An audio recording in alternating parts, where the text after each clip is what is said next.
लोग भारत और पाकिस्तान में एक इंडो आर्यन निर्वंश भाषाई समूह हैं जो डोगरी भाषा बोलते हैं। राजनीतिक रूप से इस क्षेत्र को भारत के जम्मू कश्मीर के केंद्र शासित प्रदेश का जम्मू संभाग कहा जाता है। डोगरा संस्कृति ने मानव विकास में एक महत्वपूर्ण भूमिका निभाई है।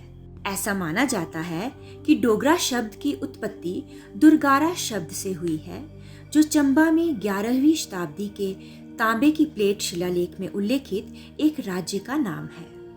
मध्ययुगीन काल में माना जाता है कि दुर्ग शब्द डुंगर में बदल गया था, अंततः डोगरा में बदल दिया गया। आधुनिक समय में डोगरा शब्द एक जातीय पहचान में बदल गया। उन सभी लोगों ने दावा किया कि वे डोगरी भाषा बोलते हैं, चाहे वे किसी भी धर्म के हों। जम्मू की सीमाएं कश्मीर से उत्तर में, लद्दाख से पूर्व में और पंजाब और हिमाचल से दक्षिण में है। पश्चिम में नियंत्रण रेखा जम्मू को पाकिस्तानी प्रशासित जम्मू कश्मीर से अलग करती है। कश्मीर की घाटी से उत्तर और दक्षिण में दमन कोह मैदान के बीच में शिवालिक रेंज में जम्मू के अधिकांश क्षेत्र शामिल हैं। पीर पंजाल रेंज, त्रिकुटा हिल्स और निचले तवी नदी बेसिन जम्मू के इलाके में सुंदरता और विविधता जोड़ते हैं। पीर पंजाल रेंज जम्मू को कश्मीर घाटी से अलग करती है। जम्मू क्षेत्र में भौगोलिक रूप से 8 उप क्षेत्र रवि तवी कंडी मैदान, शिवालिया, पीर पंजाल बेल्ट, चिनाब घाटी, भद्रवा घाटी, गंधो घाटी, पाडर घाटी और वारवान मारवा घाटी है। जम्मू का इतिहास मुख्य रूप से डोगरा शासन के तहत इसके उत्थान और विस्तार की कहानी है। डोगरा शासक सूर्यवंशी राजपूत थे, जो पहले राजस्थान के रेगिस्तानी मैदानों से पश्चिमी हिमालय में जम्मू और उसके आसपास पहाड़ियों तक चले गए थे। डोगरा भगवान राम को अपना पारिवारिक देवता बताते हैं और खुद को रघुवंशी राजपूत कहते हैं। राजा जम्बूलोचन को जम्बू या जम्मू के संस्थापक पिता माना जाता है।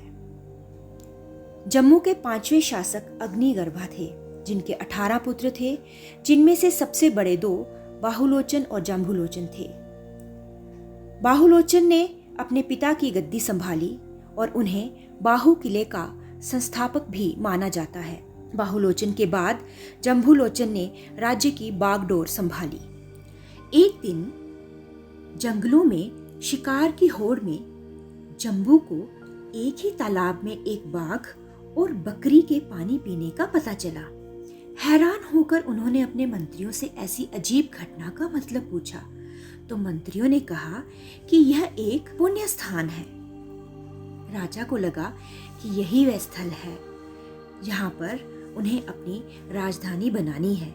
इन्होंने उसका नाम जम्बूपुरा रखा और उन्हें जम्बू या जम्मू के संस्थापक के रूप में माना जाता है।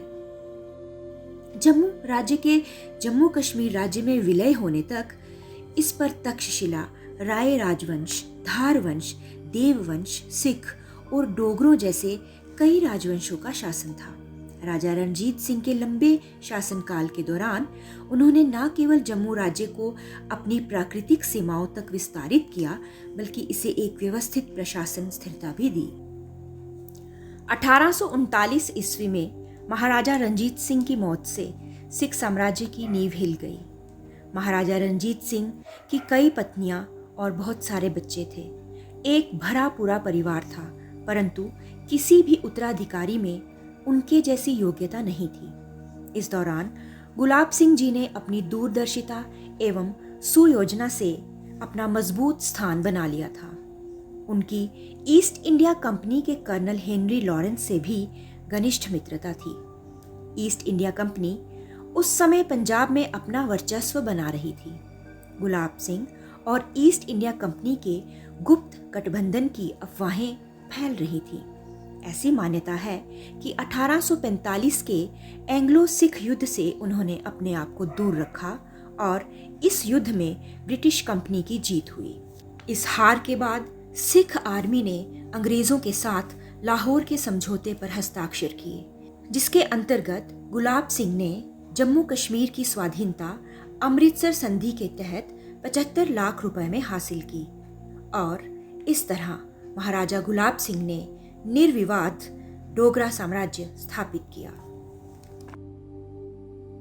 1857 में गुलाब सिंह की मृत्यु के बाद रणबीर सिंह ने गद्दी संभाली और उन्होंने 1885 तक राज किया। रणबीर सिंह एक ऐसे शासक थे जिन्होंने गर्मियों में जम्मू से श्रीनगर तक दरबार मूव की व्यवस्था शुरू की और सर्दियों में इसके विपरीत, जो अभी भी चलन में है। हालांकि रणबीर सिंह की मौत के बाद उनके बेटे और उत्तराधिकारी प्रताप सिंह ने गद्दी संभाली। डोगरा राजवंश के अंतिम शासक महाराजा हरि सिंह ने 1925 में गद्दी संभाली। उन्हें सशस्त्र बलों का कमांडर इन चीफ नियुक्त किया गया था। मार्च 1926 में जम्मू में गद्दी पर उनके उत्तराधिकार का पर्व समारोह आयोजित किया गया। इस अवसर पर उन्होंने घोषणा की कि न्याय मेरा धर्म होगा।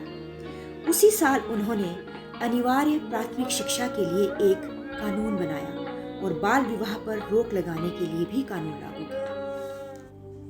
पूरे जम्मू क्षेत्र में फैले प्राचीन धार्मिक स्थल और पुराने स्मारक डोगरों के इतिहास और पहचान के प्रमाण हैं। डोगरों की अपनी भाषा और लिपि थी। गणमत के नाम से प्रसिद्ध मूल लिपि पूरे क्षेत्र में प्रचलित थी और जाति या धर्म की परवाह किए बिना सभी डोगरे इस लिपि में खाता पुस्तकों का रख रखाव करते थे। बाद में लिपि को संशोधित कर देवनागरी लिपि की तर्ज पर लाया गया, जिसका नाम ताकरी लिपि या डोगरा अखर था और एक चरण में ये डोगरी राजभाषाओं में से एक बन गई। ताकरी लिपि या डोगरा अखर लिपि के ब्राह्मिक परिवार की एक अबुगिड़ा लेखन प्रणाली है।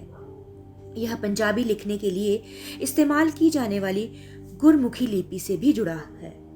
1940 के दशक के अंत तक पटकथा का एक अनुकूलित संस्करण जम्मू और कश्मीर की रियासत में डोगरी लिखने के लिए आधिकारिक पटकथा थी। डोगरों की मान्यताओं को बहुत सी कहावतों में दर्शाया गया है, जैसे पैर गरम पेट नरम सिर ठंडा, आवे वैद तमारो डंडा, बडले दी नारी ना दुख ना बीमारी, पहले पैर ते हर कोई जागे दूए जागे भोगी, त्रिये पैर कोई रोगी जागे चौथे तामन जोगी। डोगरा संस्कृति विभिन्न जातियों और जनजातियों की धर्मनिरपेक्ष संस्कृति है, जिसे समय बीतने के साथ वर्तमान आकार मिला। विभिन्न जनजातियों से संबंधित लोग यहाँ आए, बसे और इस भूमि के कुछ क्षेत्रों में अपने स्वयं के शक्ति केंद्रों की स्थापना की। शुरुआत में उनकी जीवन शैली के साथ साथ परंपराएं भी अलग थी, लेकिन विशिष्ट परिवर्तनों के कारण लोग एक साथ आए और अनुष्ठान और विचारों का आदान प्रदान किया। डोगरा संस्कृति के असली रंग मुख्य रूप से ग्रामीण क्षेत्रों में ही देखे जा सकते हैं। डोगरा संस्कृति में प्रत्येक त्योहार शैली अद्वितीय है और ये त्योहार रंग, उल्लास, उत्साह, दावत और कई प्रकार के हर्षोल्लास के साथ मनाए जाते हैं। लोहड़ी का त्योहार डोगरा संस्कृति का प्रतीक है। इसमें अग्नि में अनाज या ड्राई फ्रूट्स की आहुति दी जाती है। इसके अलावा बहुत सारे त्योहार और बहुत सारे मेले डोगरा संस्कृति की पहचान है। मेलों में शुद्ध महादेव का मेला, झीड़ी मेला और बाहु मेला बहुत ही प्रसिद्ध है। एक और भी महत्वपूर्ण डुग्गर त्योहार है राड़े, जो कि बीज परीक्षण से संबंधित है। खार के पहली फसल की पूर्व संध्या पर मनाए जाने वाले स्थानीय देवी देवताओं के नाम पर एक प्रकार की प्रार्थना है और तदनुसार उन्हें समर्पित है। लोक कथाएं डोगरों के रीति रिवाजों का प्रतिनिधित्व करती हैं, उनके उत्सव को आनंदित करती हैं। डोगरी में गाथा गीतों की संख्या काफी बड़ी है, जिनमें 12 कारकान कालक गीत बहुत प्रसिद्ध है।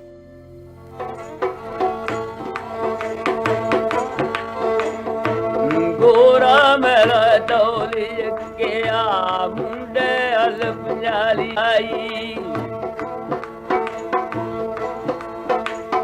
मुंडे अल्फ जाली पावे ने उंगली बुआ देव लाई।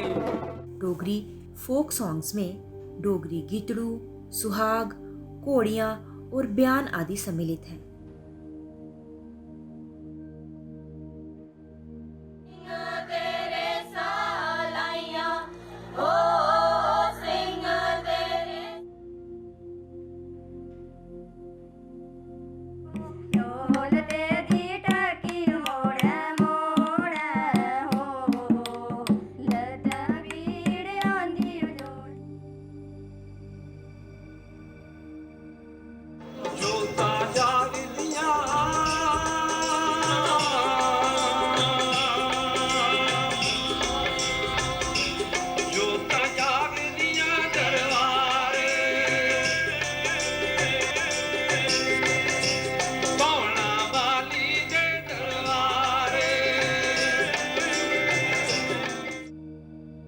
संस्कृति में नृत्य किसी भी समारोह या उत्सव के दौरान भावनाओं की सहज अभिव्यक्ति है।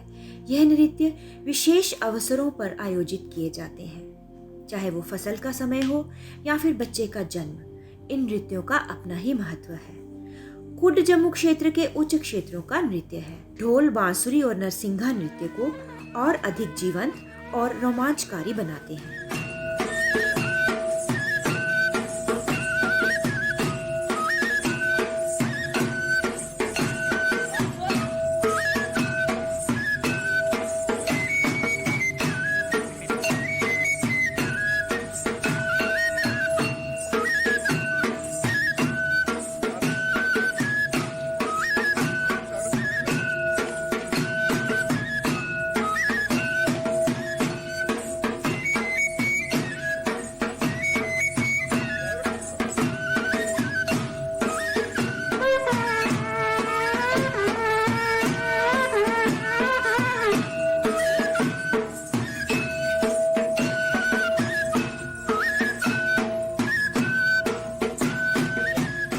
लोक नृत्यों में कुड के अलावा हिरन, छज्जा नृत्य, तमचड़ा और फुमनिया भी बहुत मशहूर है। डोगरों की वेशभूषा भी काफी सुंदर है। इसमें पुरुषों के लिए चूड़ीदार पैजामा, हिलका, साफा और खुला सा एक कुर्ता, जिसको हम चग्गा कहते हैं, वो पहना जाता है। और महिलाओं की पोशाक में एक सिर की पोशाक, जिसमें 6 गज की दूरी के कपड़े का एक कढ़ाई टुकड़ा होता है, सालू, चूड़ीदार सुत्थन और किनारी लगा हुआ कुर्ता। आभूषण पहनने का रीति रिवाज मनुष्य जितना ही पुराना है। डुग्गर की महिलाएं भी तरह तरह के आभूषण पहनती हैं, जिसमें रानी हार, मंगलसूत्र यानी नामा सेट, नथ, टिक्का, झुमके, रिंग यानी नूठी, बैंगल्स यानी बंगा, पंजेब और फुट फिंगर सिल्वर रिंग्स यानी छलियां प्रसिद्ध हैं। डोगरा व्यंजन स्वादिष्ट होने के साथ साथ स्वास्थ्यवर्धक भी हैं। इनमें मीठे चावल, खमीरे, बबरू, राजमा चावल, अंबल, मीठा मदरा, खट्टा मीठ, क्यूर, गुच्छियाँ, बबरू और कलाड़ी सम्मिलित हैं। डोगरों की कला, शिल्प और संगीत उपकरण भी बहुत प्रसिद्ध हैं। डोगरों की प्रसिद्ध कला और शिल्प बसोली पेंटिंग, हस्तशिल्प, संगीत, वाद्य यंत्र आदि हैं। डोगरों के बहुत सारे प्रसिद्ध विरासत स्थल और धार्मिक स्थल भी हैं, जैसे अमर महल पैलेस, मुबारक मंडी पैलेस, बाहू फोर्ट, अखनूर फोर्ट, अम्बारन, माता वैष्णो देवी, सुध महादेव, क्रीमची के मंदिर, भीमगढ़ फोर्ट, सुकराला माता मंदिर, परमंडल उत्तर वैनी, रघुनाथ मंदिर, बावे वाली माता, शादरा शरीफ और पीर मिठा इत्यादि। जम्मू के प्रसिद्ध डोगरे हैं महाराजा गुलाब सिंह, महाराजा हरि सिंह, जोरावर सिंह, करण सिंह, गिरधारी लाल डोगरा, भीम सिंह, रामनाथ शास्त्री, मेजर सोमनाथ शर्मा, शिव कुमार शर्मा, चंपा शर्मा, बंसीलाल शर्मा, महाराजा कृष्णा रसगोत्रा, अल्लाह रखा, मेहरचंद महाजन, चमनलाल गुप्ता, लाला शिवचरण, पद्मा सचदेव, शिव निर्मोही और बलवंत ठाकुर।